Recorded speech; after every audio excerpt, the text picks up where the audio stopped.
Today I'm here to talk to you about advice and where do you get it. If you're watching this, you're probably in a situation where your world is spinning and you're not in a good place. If you're a hurt spouse, your emotions are all over the place. You're angry, you might be shocked, you're scared and hurt, and you're looking for answers. Do you leave? Do you divorce?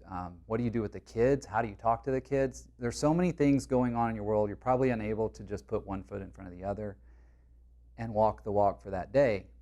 If you're an unfaithful spouse, your emotions are also crazy.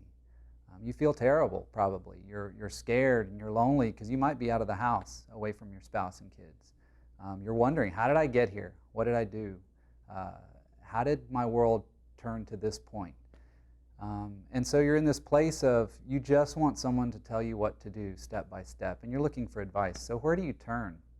You just want someone to help. In your arena of influence around you, you've got family, friends, church people, coworkers. There's a lot of people willing to dole out advice. And how do you know whether it's good advice or bad advice?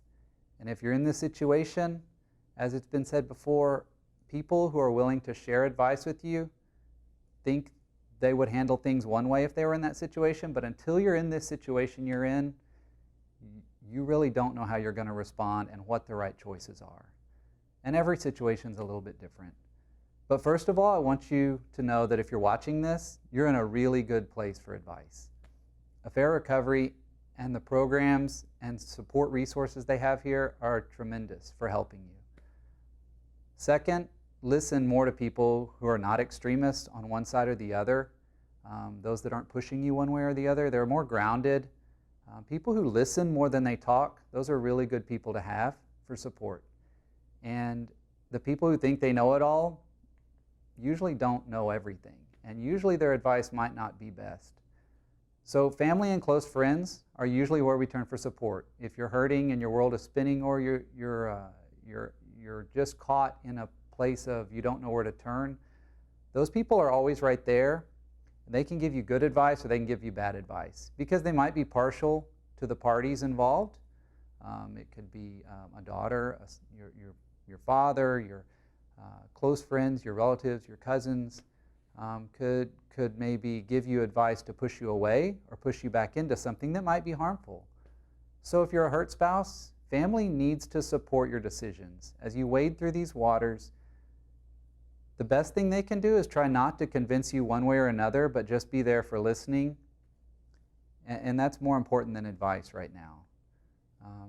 Coworkers can also be a high-risk situation for you. So be aware that as you have a bad day and you're sharing and you need support, coworkers can be right there, but it can also be a situation where you could get involved in an infidelity-related relationship. So I want you to just be aware of that as you share bad days with close friends or coworkers, understand that you need to keep some boundaries up. But if you're a hurt spouse, one of the most important things today I want you to remember is that you don't need to rush to make any huge decisions. Take your time to get your feet under you. I know as your world is spinning, it's difficult to think straight, but you can take the time to make those decisions that are going to be long-term for the rest of your life. You're not in a rush. If you're an unfaithful spouse, you need to seek out help right away. You can't start soon enough. Start working on honesty and clarity, really trying to understand how did you get here. 12-step programs are great to go to right away. And of course, seek out professional counseling. One thing to note is that not all counseling is the same. Many good marriage counselors are out there. You can look them up in your area. Maybe they're suggested by your church.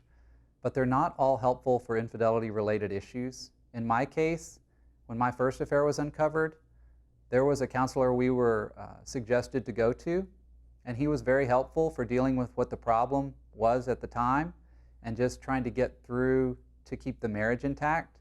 But it wasn't actually targeting the infidelity-related issue, which was myself. I needed to focus on what I had been doing wrong in the marriage and where I had lost track, and not just to try to get through the problem immediately. So wise counsel of a professional family therapist is really important for you both.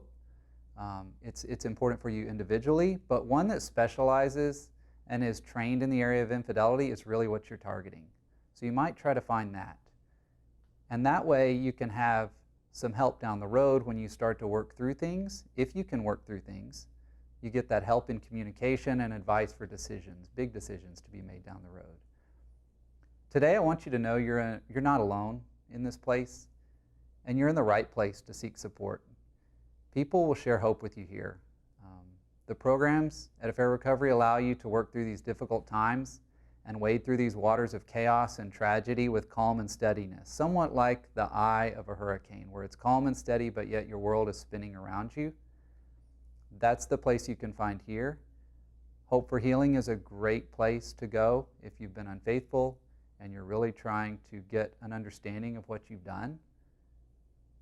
Harboring Hope is a great resource for a hurt spouse to find some connections with people who are going through similar situations that you're going through, people that will understand a little bit and be able to reflect what they think about your situation with what they're going through. Of course, there's the resource library, there's blogs. Many people here have been through something and are willing to be helpful for you, and you can reach out to this resource.